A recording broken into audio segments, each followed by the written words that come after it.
Hi hello ನಮಸ್ಕಾರ ಸ್ನೇಹಿತರೆ. ಕೋದಂಡ ಅವರು ತನ್ನ ಹೆಂಡತಿನ ದೇವತೆ ಅಂತ ಅಂದ್ಕೊಂಡಿದ್ದಾರೆ. ಹಾಗಿದ್ರೆ ಇಲ್ಲಿ ರುಕ್ಕು ಪ್ಲ್ಯಾನ್ ವರ್ಕೌಟ್ ಆಯಿತಾ? ಈ ಕಡೆ ತುಂಬಾ ಕ್ಯೂರಿಯಸ್ ಆಗಿರೋದು ಯಾಕೆ ರಾಮಾಚಾರಿ ಅಂಥದ್ದು ಏನಾಯಿತು? ಫೈನಲಿ ಇಡೀ ಮನೆಯವ್ರ ಮನಸ್ಸನ್ನೇ ಗೆದ್ದುಬಿಟ್ಲ ವೈಶ್ವಕ. ಓ ಮೈ ಗಾಡ್, ರುಕ್ಕುನೇ ಗುರುವಾಗಿಬಿಟ್ಲು ವೈಶ್ವಕಾಗೆ. ಹಾಗಿದ್ರೆ ಆಗಿದ್ದೇನು ತಿಳ್ಕೊಬೇಕು ಅಂದರೆ ಈಗಲೇ ನಮ್ಮ ಈ ಚಾನಲ್ನ ಸಬ್ಸ್ಕ್ರೈಬ್ ಮಾಡಿ, ಹಾಗೆ ಈ ಒಂದು ವಿಡಿಯೋವನ್ನು ಪೂರ್ತಿಯಾಗಿ ನೋಡಿ. ಇಲ್ಲಿ ಕೋದಂಡವರು ನಿನ್ನ ಮುಖಾನೇ ನೋಡೋದಿಲ್ಲ, ಇನ್ನು ನನಗೂ ನಿನಗೂ ಸಂಬಂಧನೇ ಇಲ್ಲ, ನೀನು ಯಾರೋ ನಾನು ಯಾರೋ, ನನ್ನ ಬದುಕನ್ನೇ ಸರ್ವನಾಶ ಮಾಡಿಬಿಟ್ಟೆ, ನನ್ನ ಬಾಳಿಗೆ ರಾಕ್ಷಸಿಯಾಗಿ ಬಂದು ಇಡೀ ಮನೆಯೇ ಸ್ಮಶಾನ ಮಾಡೋಕ್ಕೆ ನೋಡ್ದವಳು ನೀನು ರಾಕ್ಷಸಿ ಅಂತ ಹೇಳಿ ಈ ಜನ್ಮದಲ್ಲಿ ನಿನ್ನ ಮುಖ ನೋಡೋದಿಲ್ಲ, ನನ್ನ ಬದುಕನ್ನೇ ಬರ್ಬಾದ್ ಮಾಡಿದವಳು ನೀನು ಅಂತ ಕೋಪ ಮಾಡಿಕೊಂಡು ಹೇಳಿ ಬರ್ತಾರೆ. ಆದರೆ ಒಂದೇ ಕ್ಷಣಕ್ಕೆ ಎಲ್ಲ ಉಲ್ಟಾ ಹೊಡೆಯುತ್ತೆ. ಕೋದಂಡವರು ವೈಶ್ವಕ ಮುಖ ನೋಡೋದಿಲ್ಲ ಅಂತ ಹೇಳಿ ಹೋದವರು ಮಗದೊಮ್ಮೆ ವೈಶ್ವಕ ಕಾಲಿಟ್ಕೊಳ್ಳೋಕೆ ಹೋಗಿದ್ದಾರೆ. ಓ ಮೈ ಗಾಡ್, ಒಂದು ಸ್ಮಾಲ್ ಡ್ಯೂರೇಷನ್ ಪೀರಿಯಡಲ್ಲಿ ಇಷ್ಟು ದೊಡ್ಡ ಬದಲಾವಣೆ ಹೇಗೆ ಸಾಧ್ಯ ಅಂದರೆ ಅದಕ್ಕೆ ಕಾರಣ ರುಕ್ಕು ಮಸ್ತ್ ಪ್ಲ್ಯಾನ್ ಮಸ್ತಾಗಿ ವರ್ಕ್ ಆಗಿದೆ. ಕೊಡುಕನ್ ಮಾಡಿದಂಥ ರುಕ್ಕು ಈ ಕಡೆ ಗೋಪಾಲಯ್ಯ ಅನ್ನೋರನ್ನ ಬಿಟ್ಟು ವೈಶಾಖನ ಕೋದಂಡ ಪಾಲಿನ ದೇವತೆನ ಕೂಡ ಮಾಡಿಬಿಟ್ಲು. ದೇವತೆಯಾಗಿ ಕಾಣಿಸ್ತಿದ್ದಾಳೆ ಇಲ್ಲಿ ಕೋದಂಡವ್ರಿಗೆ. ಅದೇ ಕಾರಣಕ್ಕೆ ವೈಶಾಖ ದೇವತೆ ಅಂತ ಅಂದ್ಕೊಂಡಿದ್ದೆ ದೆವ್ವದ ಹತ್ರ ಹೋಗಿದ್ದಾರೆ ಅಂತ ಹೇಳ್ಬೋದು. ಈ ಕಡೆ ವೈಶಾಖ ಅನ್ಕೋತಾಳೆ ತನ್ನ ಗಂಡ ಉಗಿಯೋಗಿ ಬಂದಿದ್ದಾರೆ ಅಂತ. ಆದರೆ ಗಂಡ ಉಗಿಯೋಗಿ ಬರಲಿಲ್ಲ. ಕಾಲಿಡ್ದು ಕೈ ಮುಗ್ದು ಕೇಳಿಕೊಂಡು, ನೀನೇ ನನ್ನ ದೇವತೆ, ತಪ್ಪು ಮಾಡಿಬಿಟ್ಟೆ, ನಿನ್ನಂಥ ಹೆಂಡ್ತಿನ ಪಡೆಯೋಕೆ ನಾನು ಪುಣ್ಯವಂತ ಅಂತ ಹೇಳಿ ದೊಡ್ಡದಾಗಿ ಭಾಷಣ ಬಿದ್ದು ನಿನ್ನನ್ನು ಇಲ್ಲಿಂದ ಬಿಡಿಸ್ಕೊಂಡು ಕರ್ಕೊಂಡು ಹೋಗ್ತೀನಿ, ನಿನ್ನನ್ನು ಆರ್ತಿ ತೆಗೆದು ಮನೆ ಒಳಗಡೆ ಕರ್ಕೊಂಡು ಹೋಗ್ತೀನಿ ಅಂತ ಹೇಳಿ ಹೋಗ್ತಾರೆ. ಈ ಒಂದು ವಿಷಯ ವೈಶಾಖಗೆ ಸಖತ್ ಶಾಕ್ ತರಿಸುತ್ತೆ. ಬಿಕಾಸ್ ರುಕ್ಕು ಯಾವುದೇ ರೀತಿಯ ಸುಳಿವು ಬಿಟ್ಕೊಡದೆ ಈ ಒಂದು ಕೆಲಸನ ಮಾಡಿ ಮುಗಿಸಿದಾಳೆ.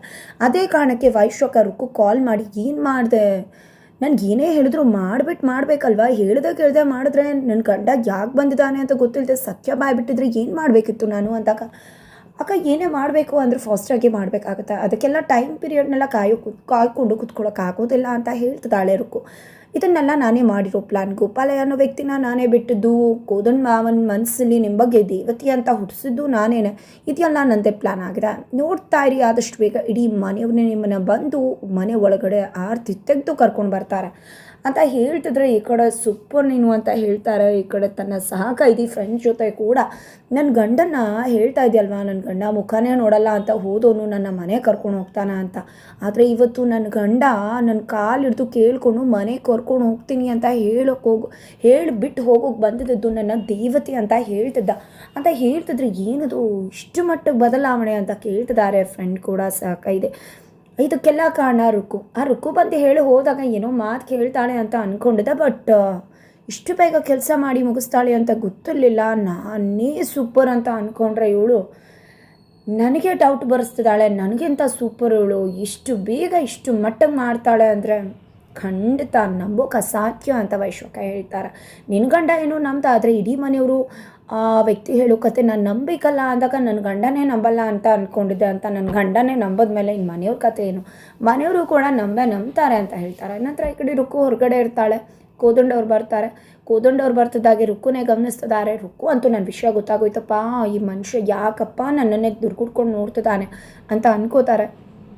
ಎಲ್ಲ ಕೂಡ ಸತ್ಯ ಗೊತ್ತಾಗಿದೆ, ಯಾರು ಏನು ಎಂತು ಅಂತ ಎಲ್ಲ ಗೊತ್ತಾಯಿತು ಅಂತ ಹೇಳ್ತಿದ್ದಾರೆ ಕೋದಂಡ. ಏನು ಹೇಳ್ತಿದ್ರ ಭಾವ ನೀವು ಅಂದಾಗ, ಹೌದು, ಸುಳ್ಳಿನಾಗಿರೋ ಸತ್ಯದ ರೀತಿ ಇರೋ ಸುಳ್ಳು, ಒಳ್ಳೆಯ ಮುಖವಾಡ ಹಾಕ್ಕೊಂಡಿರ್ತಕ್ಕಂಥ ರಾಕ್ಷಸರು, ಹಾಗೆ ರಾಕ್ಷಸಿ ರೂಪವನ್ನು ಹೊಂದಿರತಕ್ಕಂಥ ನಿಜವಾದ ಒಳ್ಳೆಯ ಮನಸ್ಸಿನವರು ಯಾರು ಏನು ಎಲ್ಲವೂ ಕೂಡ ನನಗೆ ಗೊತ್ತಾಗಿದೆ. ಇದನ್ನು ಮನೆಯವ್ರಿಗೆ ಮೊದಲು ಅರ್ಥ ಮಾಡಿಸ್ಬೇಕು, ನಾನು ಅರ್ಥ ಮಾಡ್ಕೊಂಡಿದ್ದಾಯಿತು ಅಂತ ಹೇಳ್ತಾರೆ. ಅದಕ್ಕೆ ನಿಮಗೆ ಧೈರ್ಯ ಬೇಕಲ್ವ ಮಾವ ಅಂತ ಹೇಳಿದ ತಕ್ಷಣ, ಧೈರ್ಯ ಬೇಕು, ಧೈರ್ಯ ತೊಗೊಂಡು ಬರ್ತೀನಿ ಅಂತ ಹೋಗ್ತಿದ್ದಾರೆ ಡ್ರಿಂಕ್ಸ್ ಮಾಡ್ಕೊಂಡು ಬರೋದಕ್ಕೆ ಕೋದಂಡವರು. ವಾವ್, ಇದನ್ನು ನಾನು ಸ್ಲೀಪಿಂಗಿಗೆ ಅಂತ ಕೊಟ್ಟರೆ ಮೈ ಗಾಡ್ ಧೈರ್ಯಕ್ಕೂ ಕೂಡ ವರ್ಕ್ ಆಗ್ತಾ ಇದೆಯಾ ಅಂತ ರುಕ್ಕು ಅನ್ಕೋತಾಳೆ.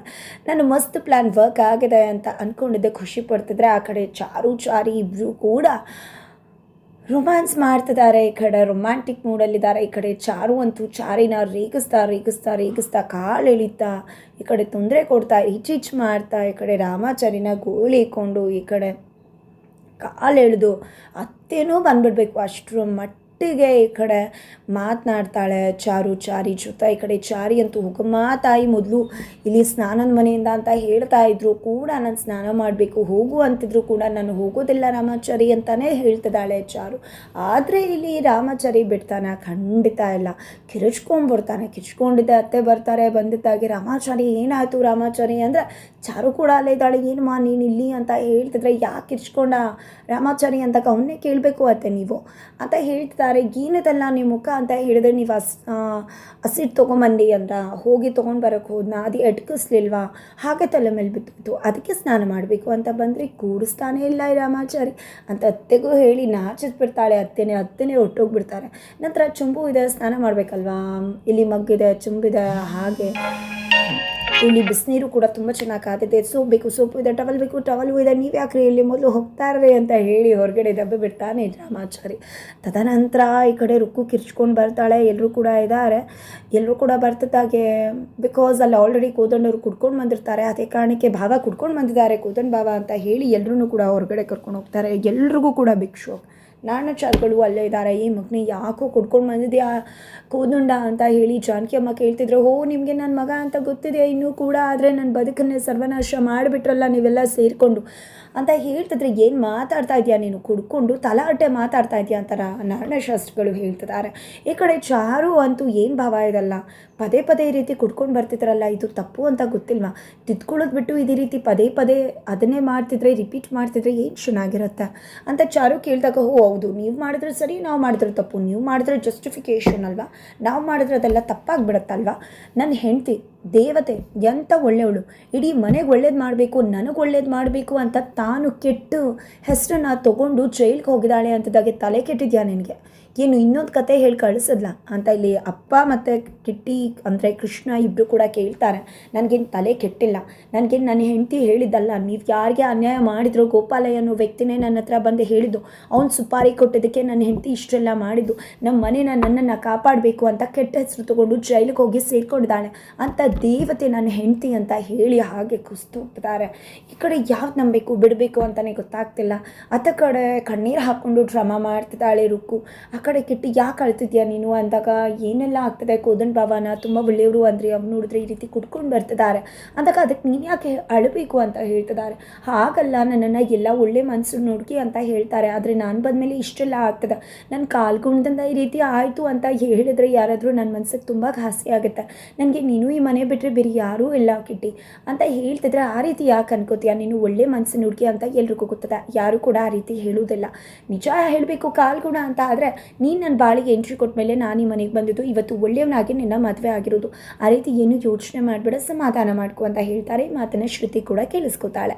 ತದನಂತರ ನಾರಾಯಣಶಾಸ್ತ್ರಿಗಳು, ಜಾನಕಿ ಅಮ್ಮ, ರಾಮಾಚಾರಿ ಹಾಗೆ ಚಾರು ಎಲ್ಲರೂ ಕೂಡ ಇದ್ದಾರೆ. ಈ ಕಡೆ ರಾಮಾಚಾರಿ ಅಂತೂ ಅಣ್ಣ ಹೇಳ್ತಿರೋ ಮಾತಲ್ಲಿ ಏನೋ ಸತ್ಯ ಅಡಗಿದೆ ಅಂತ ಅನ್ನಿಸ್ತದೆ, ನಮಗೆ ಗೊತ್ತಿಲ್ಲದಿರೋದು ಏನೋ ಇರಬಹುದು ಮ್ಯಾಟರ್ ಅಂತ ಹೇಳ್ತಿದ್ದಾನೆ. ಈ ಕಡೆ ನಾರಾಯಣಶಾಸ್ತ್ರಿಗಳು ಕೂಡ ಯೋಚನೆ ಮಾಡ್ತಿದ್ದಾರೆ.